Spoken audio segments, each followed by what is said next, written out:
What's up, Canon Keepers, and welcome back to another absolutely deep dive into mutant history. Last time we wrapped up the tragic tale of Sauron, a villain born from desperate circumstances. And today we're not just continuing, we're launching headfirst into the post giant size X Men era with a bang. Get ready for episode 4 Merry Christmas, X Men, Die.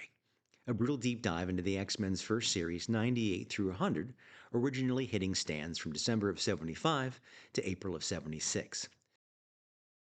This arc, penned by the legendary Chris Claremont and brought to life by Dave Cockrum's dynamic art, isn't just a savage confrontation, it's a crucible that forges the new International X-Men team and sets the stage for some truly cosmic revelations.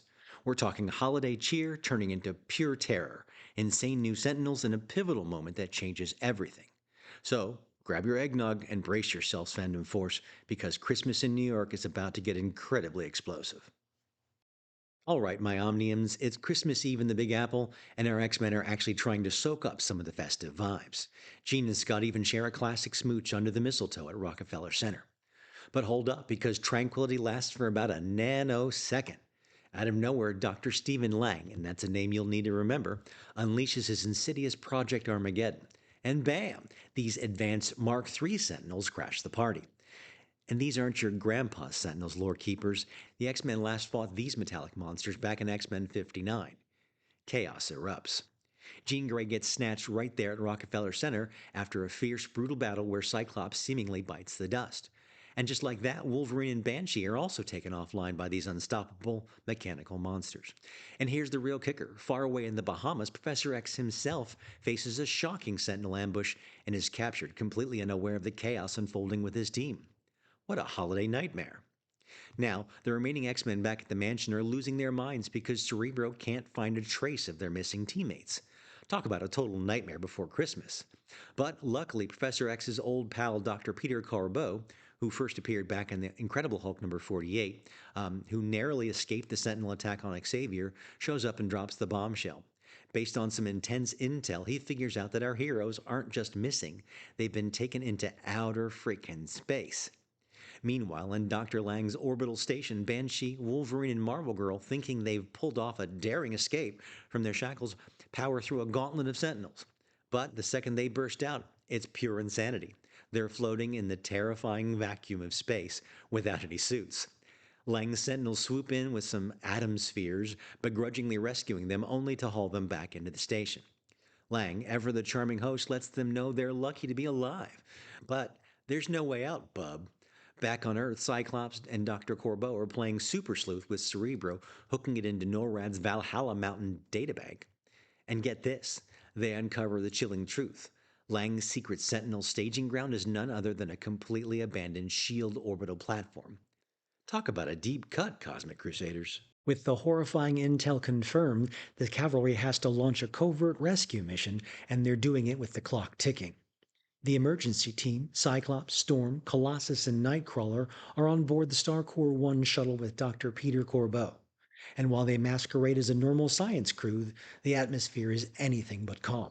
Colossus is visibly battling some heavy, deep-seated trauma, all rooted in the tragic rocket explosion that killed his brother Mikhail years ago. The 5 crew members white-knuckle their way through the countdown and ignite a path towards the orbital platform where Jean Grey, Wolverine, and Banshee are being held captive. That mission instantly hits a wall of pure danger. Dr. Lang is tracking them and doesn't wait to play nice, using a massive solar storm as cover for his dirty work. He immediately deploys a squadron of Sentinel attack scouts to intercept and destroy the X-Men before they land. The action goes 0 to 60 as Storm is nearly ripped into the vacuum, but in a totally savage display of power, she evolves in that moment, channeling the cosmic energy itself to unleash a bolt of pure lightning that shatters a Sentinel. But the defense is too late. The shuttle takes a critical hit, tearing open the hull and putting the entire crew at risk of decompression.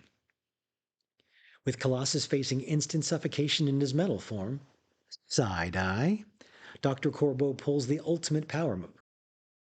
He knows they're finished if they slow down.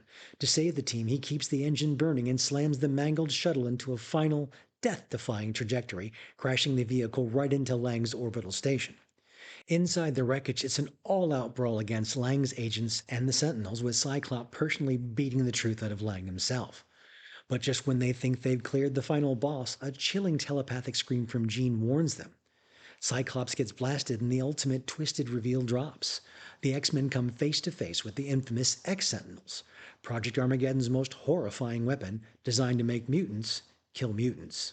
Stephen Lang, the mad genius, is absolutely cackling Saga Squad as he watches our new X-Men brawl with these imposter veterans, thinking he's won the whole damn game. These duplicates of Angel, Iceman, Beast, Havoc, and even a fake Marvel girl are absolutely tearing into our heroes. Banshee gets the smackdown, Wolverine gets snowballed, and Colossus trades blows with Havoc, who, along with Polaris, have actually attacked the X-Men back in issue 97 whilst having been brainwashed. And Nightcrawler is dodging a hairy beast, but hold up, because Wolverine, with his animalistic senses, quickly sniff out the truth. He realizes this Jean Grey isn't the real deal, and in a truly shocking moment, he claws right through her, revealing nothing but circuitry and wires. That's right, Archivists, these original X-Men were terrifying robot duplicates, the ultimate anti-mutant weapon designed to turn mutant against mutant. And, fun fact, this is where Wolverine first confirms his claws are part of his mutation and not his costume. And we see him also unmasked in this issue, too. Lang, furious that his brilliant plan is exposed, starts to monologue. His ultimate goal isn't just control, it's total extermination of mutant kind, using the X-Sentinels as his final solution.